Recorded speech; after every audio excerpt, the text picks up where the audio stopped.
আজকে তোমাদের সাথে শেয়ার করব আমার হাতে রান্না গরুর মাংস রেসিপি। হ্যালো ফ্রেন্ড, আসসালামু আলাইকুম। সবাই কেমন আছো? চলো শেয়ার করি। প্রথমে আমি গরুর মাংসটাকে ধুয়ে পরিষ্কার করে নিয়েছিলাম। তারপরে এখানে দিয়ে দিব জিরা বাটা, আদা রসুন বাটা, হলুদের গুঁড়া, মরিচের গুঁড়া, লবণ, টমেটো কেচাপ, গরম মশলা বাটা, সামান্য পরিমাণের তেল, সবকিছু দিয়ে ভালো করে ম্যারিনেট করে রেখে দিব।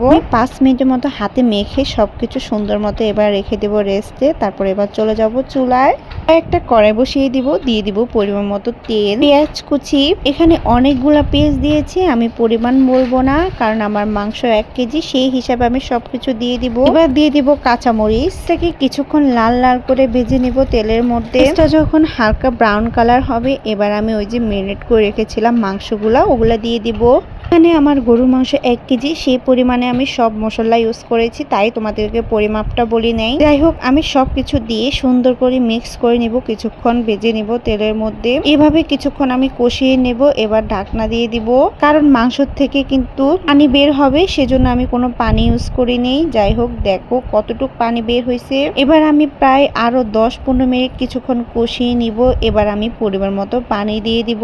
পরিমাণ মতো পানি দেওয়া হয়ে গেলে এবার আমি সুন্দর করে সবকিছু মিক্স করে ঢাকনা দিয়ে রেখে দিব প্রায় 20 মিনিটের জন্য। 20-30 মিনিট হয়ে গেলে এবার ঢাকনাটা উঠায় আমি দিয়ে দিব আলু, কারণ আমি মাংসের সাথে আলু ইউজ করব, সেজন্য। কারণ আমার মাংসটা একদম কষানো হয়ে গেছে। এবার আলুগুলো আমি দিয়ে দিব। আলু দেওয়া হয়ে গেলে এবার সবকিছু মিক্স করে নিব, কিছুক্ষণ এভাবে নাড়াচাড়া করে রান্না করে নিব। এভাবে কিছুক্ষণ নাড়াচাড়া করার পরে এবার দিয়ে দিব টমেটো কেচাপ। যে টমেটো কেচাপটা আমি ম্যারিনেট করার সময় দিয়েছি, এবারও আমি দিয়ে দিব, তবে এবার পরিমাণে কম দিব।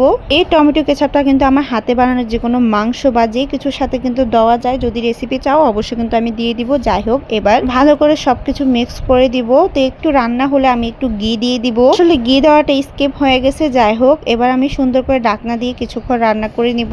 যাই হোক, এবার 20 মিনিট রান্না করলে কিন্তু আমার মাংসটা প্রায় হয়ে যাবে। তো পাতিলটা যেহেতু অনেক বড় ছিল, তাই আমি চেঞ্জ করে নামিয়েও নিয়েছি। যাই হোক, আমার মাংসটা কিন্তু রান্না হয়ে গেছে। তো আজকে ভিডিও এই পর্যন্তই। সবাই সুস্থ থাকবা, ভালো থাকবো। তো আমার ভিডিও কেমন লাগছে অবশ্যই কিন্তু জানাবো। আল্লাহ হাফেজ।